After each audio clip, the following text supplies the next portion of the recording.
bahas olahraga, lifestyle, gaya hidup, wisata,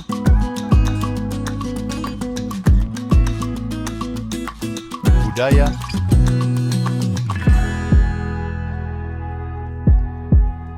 politik dan hukum akan dibahas seru bersama host kece dari Odeng dan co-host tercantik Rida dalam program Pagi Seru Sultan TV. Terima kasih pemirsa masih bersama kami tentunya di Pagi Seru. Ulas berita, no kaku-kaku. Pemirsa, pemasangan catra atau payung bertingkat 3 yang diusulkan oleh Menteri Agama Yakut Khalil Qoumas nih sebagai upaya penyempurnaan Candi Borobudur ternyata menuai pro dan juga kontra. Para arkeolog ini tidak menyetujui usulan ini karena bisa menghasilkan atau bisa menyebabkan keaslian dari Candi Borobudur ini diragukan. Nah, sementara di sisi lain nih ya, ini pemasangan catra di Borobudur ini dia menyempurnakan keagungan Candi Borobudur dan menambah aura spirit dari umat beragama atau umat Buddha tentunya. Nah, meski telah bergulir sejak tahun lalu, kabarnya pemasangan catra ini akan dilakukan pada pertengahan September mendatang. Di bulan ini seperti itu. Akan tetapi karena tadi ya masih menuai pro dan kontra, menanggapi hal tersebut akhirnya Menteri Pariwisata dan Ekonomi Kreatif yaitu Sandiaga Uno memastikan bahwa dipasang atau tidaknya catra nih ya di Stupa Borobudur ini masih akan dibahas pada rapat koordinasi nasional yang akan datang. Karena ini juga katanya perlu banget untuk pertimbangan banyak hal. Dan ya kalau semisal dari Pak Sandiaga Uno ini menyatakan bahwa pemasangan catra pada puncak stupa Candi Borobudur dinilai mampu memberikan daya tarik tersendiri. Karena hampir 42% penduduk ASEAN beragama Buddha. Walau demikian, Sandiaga juga menyatakan bahwa pemasangan catra ini akan tetap menggunakan aspirasi dari masyarakat. Karena kalau kita melihat ya bahwa Borobudur ini merupakan salah satu destinasi super prioritas dan sudah di titik akhir semua infrastrukturnya gitu kan. Jadi banyak banget yang harus dipertimbangkan. Apalagi kalau tadi mau ada penambahan stupa seperti itu, penambahan catra di Stupa Borobudur di puncaknya sebenarnya ya boleh-boleh aja. Ini juga mungkin kan salah satu hal yang dilakukan tadi untuk menambah minat, daya tarik wisatawan untuk berkunjung ke Borobudur. Namun kalau berdasarkan arkeolog sendiri tadi menyatakan bahwa nanti keasliannya diragukan seperti itu. Terlepas dari itu, kita juga nanti akan tetap mendapatkan informasi lebih lanjutnya ya. Tapi ngomong-ngomong destinasi wisata di Indonesia yang amat sangat banyak ya, itu juga menjadi satu kebanggaan gitu bagi kita nih ya warga Indonesia untuk bisa untuk bisa mempromosikan ya. Banyak banget loh destinasi wisata yang mungkin kalau aku sendiri juga belum ya bisa mengunjungi karena banyak banget gitu kan. Tapi yang tadi kalau kita kan bisa melihat melalui internet, kita berselancar melalui internet dulu aja kali ya. Ada banyak banget hal-hal yang indah yang bisa kita pelajari di tempat-tempat destinasi wisata di Indonesia. Dan yang paling penting kalau semisal kita tadi sudah punya cagar budaya, cagar alam yang ada, kemudian destinasi wisata yang mumpuni, yang paling penting adalah bagaimana cara kita bisa menjaganya. Nah, jangan sampai nih biasanya kalau di tempat-tempat destinasi wisata yang tadi ya contohnya bebatuan, banyak banget vandalisme yang dilakukan oleh masyarakat ataupun oleh orang-orang yang tidak bertanggung jawab. Nah, ini kan yang bisa merusak keaslian dari peninggalan zaman dulu yang ada seperti itu. Nah, dari Borobudur pemirsa, kita akan bahas hal lain, yaitu Raffi Ahmad. Wah, kalau udah dengar Raffi Ahmad tentunya pasti udah nggak asing ya. Masyarakat Indonesia itu sangat mengenal Raffi Ahmad.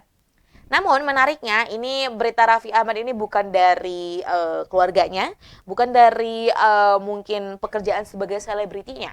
Tapi ini Raffi Ahmad menjadi ketua tim ses dari Andra Sony dan juga Dimyati. Wow, ini cukup sebenarnya nggak mengejutkan juga ya.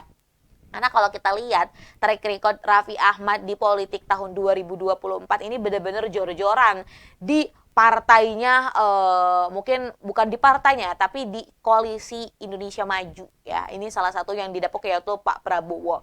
Kita juga sempat melihat bahwa kemarin pas di Pilpres ini Raffi Ahmad itu kan benar-benar yang mensupport sekali ini ya Prabowo Subianto dan juga Gibran melenggang menjadi presiden dan juga wakil presiden Republik Indonesia.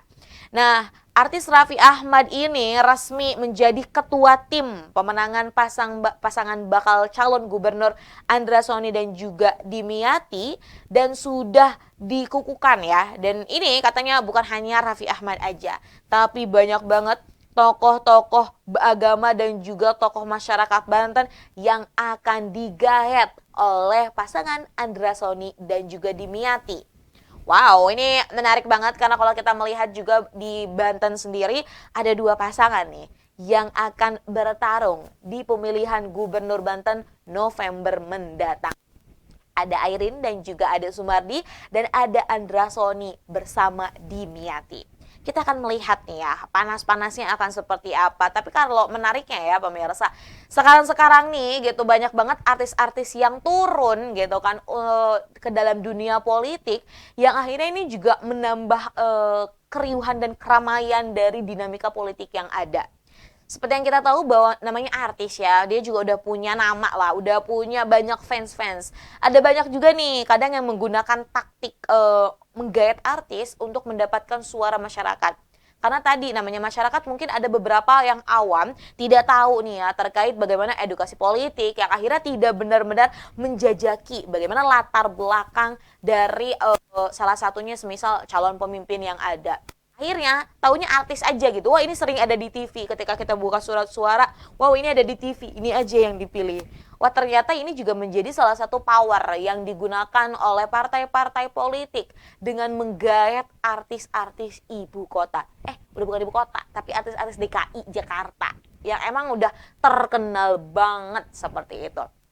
Terlepas dari itu pemirsa, memang Raffi Ahmad juga mempunyai power yang cukup kuat ya. Dan tadi Raffi Ahmad sendiri pede, percaya diri gitu kan ya untuk bisa memenangkan Andra Soni dan juga Dimyati di Pilgub Banten 2024. Ya kalau kata aku sih let's see aja. Kita lihat karena tadi politik itu juga dinamis dan fleksibel. Kita nggak tahu siapa yang akan jadi lawan, siapa yang akan jadi kawan, siapa yang akan disayang atau ditendang. Ahai, nah itu dia ya. Kita akan nantikan pemilihan Gubernur Banten tahun 2024.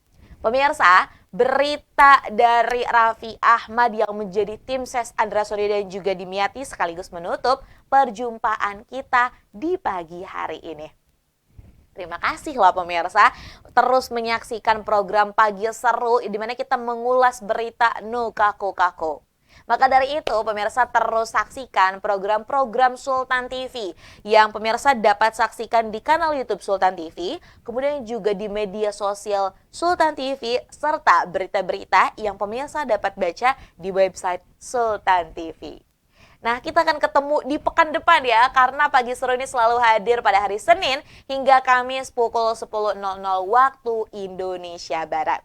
Terima kasih telah menyaksikan program Pagi Seru dan selamat untuk melanjutkan aktivitas pemirsa setia Sultan TV ini. Maka dari itu, saya Raudla Rida dan segenap kru yang bertugas pada hari ini mengucapkan terima kasih. Pamit undur diri, sampai jumpa. Wassalamualaikum warahmatullahi wabarakatuh.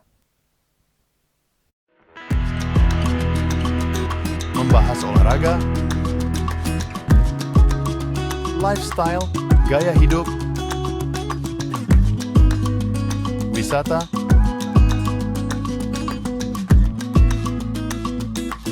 budaya,